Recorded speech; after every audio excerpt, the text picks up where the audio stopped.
So all of the games we grew up playing were 3D and first person. So naturally, I decided to make a top-down 2D shooter.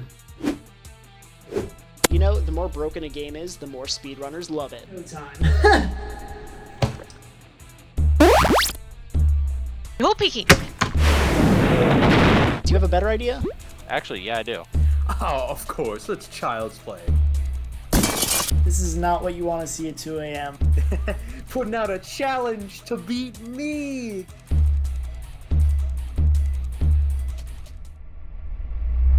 Hey guys, if you're watching this video on the day it's coming out, then today is the 3rd anniversary of me starting this channel in about 8 years since I started doing game development. It's been a huge learning experience, and as a result, I'm still trying some new stuff. So, new microphone, new setup.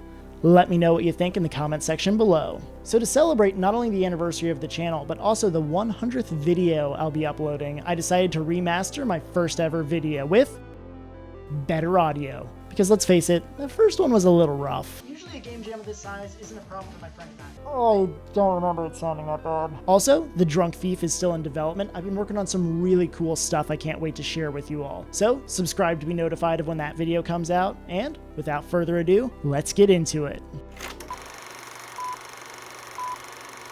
10 days, 2 guys, 1 game jam. Can we do it? Let's find out. Now, usually a game jam of this size isn't a problem for my friend and I. Together we've done games in 1 week, 48 hours, and even 3 hours. So what's the big deal with this one? Well, I'm on vacation and my friend is working full time, so the schedule is going to be a little crunched on this. Thankfully, we have about 10 days to work on it. That being said, it's going to be a crunch regardless. So let's get started.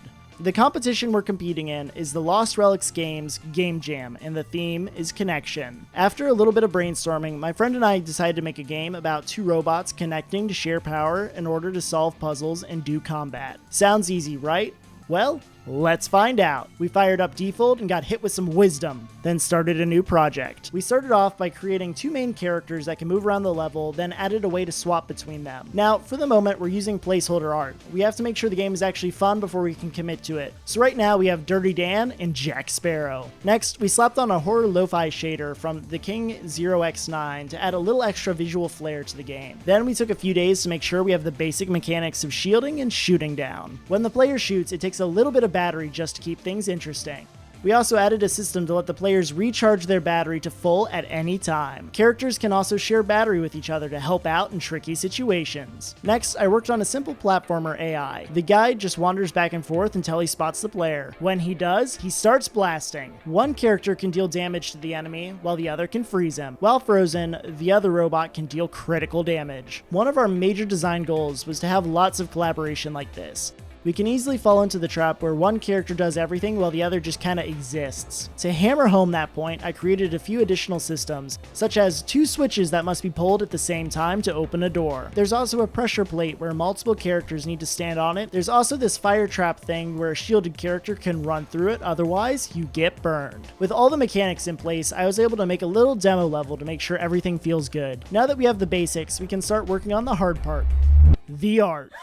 Now, every now and then, I'm blessed enough to work with an amazing artist, but she's kind of leaving me on red for some reason. Yeah, your guess is as good as mine. Now, I'm a man of science, computer science specifically. I'm not really an artist. I'm a fan of the take an image and shake it around to create animation technique. I have done some animation work in the past, and it turned out rather well in my opinion. But given that I'm on vacation, I simply don't have time to do that right now. So, let's see what I can do with what I have. The first thing I found was a good color palette. I tried a few custom designs, but I really didn't like any of them. So I resorted to an old friend, the Kenny 1-bit pack. I found some good examples, then changed the color palette again. I made some slight adjustments to Kenny's art and shaded. After literally several hours, I had 3 characters done. Next, I added in some user interface elements and upgraded some of the other placeholder art. Lastly, I made this cool CRT power off screen effect. Now, that wasn't too bad. Everything actually seems to be going really well. But then, tragedy struck.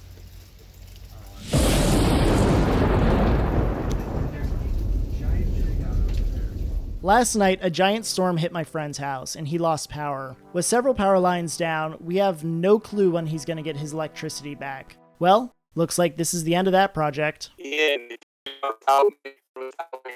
know what? Thanks, disembodied voice. The hard part's done. All I have to do is make a game. Typically, I leave level design to my friend, but this time I actually have a bunch of really cool ideas. The first level I made involved robots climbing vertically to escape lava. I was able to make this really cool lava effect using just 2 art tiles that kind of scroll back and forth. I also made a particle effect with lava bubbles to give it a little bit of extra flair. I designed this huge final boss, but realized I didn't have time to program it, so instead I scrapped it and made another lava level. I also designed this switch that the shield robot has to blast with his gun in order to open something temporarily. Man, I'm making some good progress. I wonder what Jared is up to.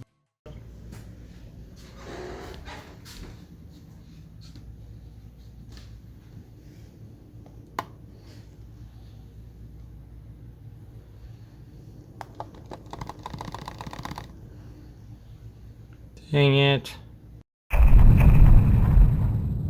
So we're on the last day now. My friend's power is back online, and he's gonna finish off the level while I work on the sound effects and music. Thankfully, I have a bunch of pre-purchased audio from websites such as this one. The Robot Transformation Synthesized Electronic Computerized Beeping Evolution Morph Sound 0-8. Rolls right off the tongue, doesn't it? I wrote some code to slowly mute sounds as the player gets further and further from them, and ended up with this. Yeah, I'm not sure what it does either. What matters is that it works, and that it does. I took a few extra hours and added every single sound effect into the game. So we ran into this problem where the enemy was too hard in the beginning levels, so I think it's time to make a new one. The art has been turning out pretty good so far. I mean, look at this lava animation. It's fire. Art school, here I come. I don't need any stinking art palette.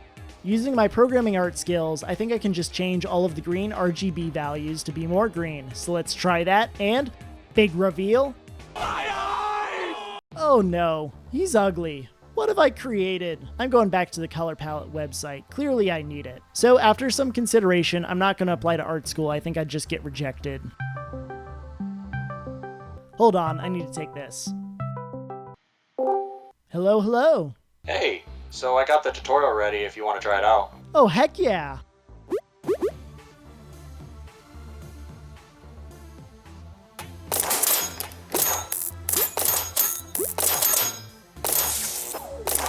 So what do you think? I think it's good. Do you mind if I make a few adjustments? Yep, do what you gotta do.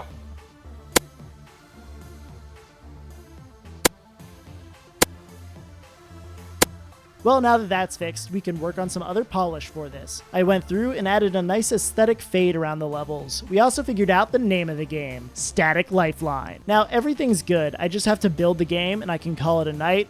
Oh, it's just a black screen. So after doing a little bit of digging, we discovered that my save system was throwing an error instead of just not loading anything. I know, real bright, right? So we built it again and I can finally call it a night. Oh, come on! So after fixing that, the game was finally uploaded and everything felt good. I created a title card which turned out rather nicely, I might add. Wait, what's that symbol in the corner? Well, back in 2021, I gave myself a challenge. 12 games, 12 months, 1 story. I was able to forge together a little universe of interconnected games. When I finished the challenge, I felt like the story was far from complete, so I decided to keep working on it. I decided to canonize this game and have added a secret bonus level to help clarify its place in the story. The game is now released on itch.io. There's both a Windows and a web version of it. Just a heads up, there is a known issue where if you spam print screen or if the game lags a lot, the character will kind of fall through the ground. Some other people have reporting that is happening constantly, while others not so much. I attempted to create a code fix. It mostly fixes it. Okay, maybe not. Oh boy, this is gonna take a bit. Maybe it's a good trick for speedrunning? Is that a valid excuse to leave something horribly broken? I'll be posting a fix sometime in the future. Feel free to check the game out. I'd love feedback on both the game and this video. So yeah, that was the first ever devlog I uploaded. Fun story behind the game, great project in general. And overall, still a video I very much enjoy on the channel, janky audio and all. So, thank you so much for watching these last 3 years, and I can't wait to show you the stuff I'm working on next. Thank you so much for watching, and God bless.